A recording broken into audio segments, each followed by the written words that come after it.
সমস্ত কাজ সেরে রবি বিকেলবেলা বাড়ি ফেরে। গিন্নি, ও গিন্নি, এক গ্লাস জল দাও দেখি। রবি বারান্দায় বসেছিল। সারাদিন অনবরত কঠোর পরিশ্রম করে শরীর যেন আর চলে না। রবির ডাক শুনে মিতা সেখানে এক কাপ চা নিয়ে এলো। এই নাও চা। আচ্ছা, তুমি আমাকে একটা কথা বলো দেখি, এত রোদ করে এসে তুমি আমাকে জল না চেয়ে চা চাইছো কেন? রবি রোদ্দুরে কাজ করে এসে প্রতিদিন বউয়ের এমন ব্যবহার সে আর সহ্য করতে পারছিল না। কি তোমার সঙ্গে ইয়ার্কি মারছি নাকি? জল চেয়েছি, জল। দেখো, রোজ রোজ আর এই নাটক আমার আর ভালো লাগে না। সবই যখন জানো তাহলে জল না নিয়ে এসে চা এনেছো কেন? লক্ষণে যে মা তোমার সঙ্গে আমার বিয়ে দিয়েছে বুঝি না বাপু। মিতা রবির হঠাৎ পরিবর্তন দেখে মিতা ভয় পেয়ে যায়। কানে সে ঠিক শুনতে না পেলেও রবির ব্যবহারে মিতা প্রচণ্ড ভেঙে পড়ে। রবি সেখান থেকে ঘরে যেতে মিতাও ঘর থেকে বেরিয়ে যায়। সে ঠিক করে আর কখন সে বাড়িতে ফিরবে না। পরদিন সকালবেলা রবি বারান্দায় বসে তার গিন্নিকে ডাকে। গিন্নি, ও গিন্নি, এক কাপ চা দাও দেখি। আজ আর কাজে যাব না, শরীরটা কেমন ম্যাচ ম্যাচ করছে। গিন্নি, কি হলো কি? ও, তুমি তো আবার কানে শুনতে পাও না। আমার হয়েছে যত জ্বালা। বলেই রবি রান্নাঘরে যায়।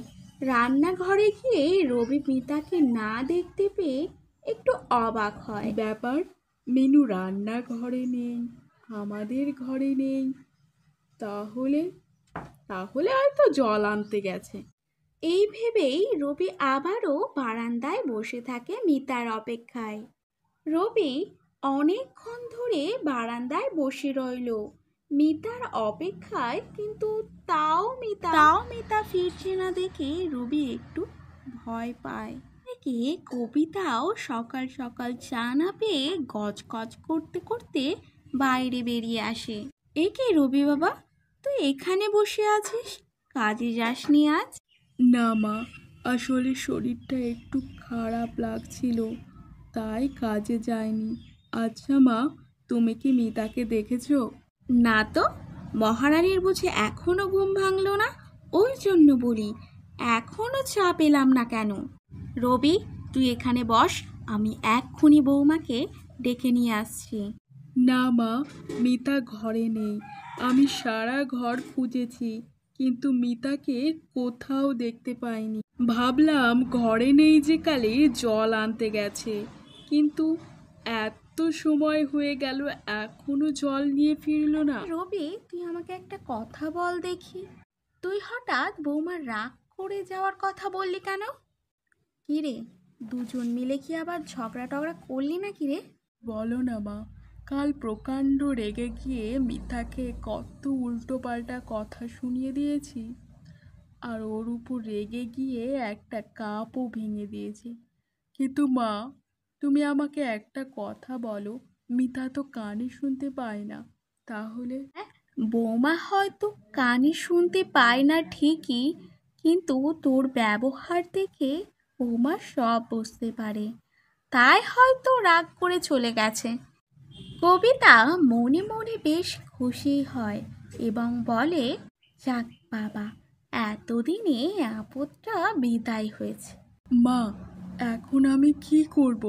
কোথায় খুঁজবো মিতাকে? বলো না মা। আমি আর কি বলবো বল, তুই বরং এক কাজ কর, বৌমার বাপের বাড়ি গিয়ে দেখ যদি সেখানে যায়। না না মা, মিতা বাপের বাড়ি যাবে না। মিতা কানে শুনতে পায় না বলে ওর দাদা বৌদি ওকে একেবারে পছন্দ করে না। আমি বরং এক কাজ করি, গ্রামের আশেপাশে খুঁজে দেখি, আর জিজ্ঞাসাও করি কেউ যদি মিতাকে দেখে। আচ্ছা তুই বরং তাই কর, আর হ্যাঁ, সাবধানে যাস। আমার ছেলের হয়েছে যত জ্বালা, এই কালা বউয়ের জন্য এত দরদ কিসের আমি কিছু বুঝতে পারি না। রবি আর দেরি না করে মিতাকে খুঁজতে বেরিয়ে পড়ে। রবি রাস্তায় যাকেই দেখে তাকেই জিজ্ঞাসা করে, কিন্তু কেউই মিতার খোঁজ দিতে পারে না। রবি নিজের উপর রাগান্বিত হয়ে বলে, ওর বাবা, কেন যে চায়ের কাপটা ভাঙতে গেলাম তখন কি আর বুঝেছিলাম? না, আমি সত্যি ভুল করেছি। অন্যদিকে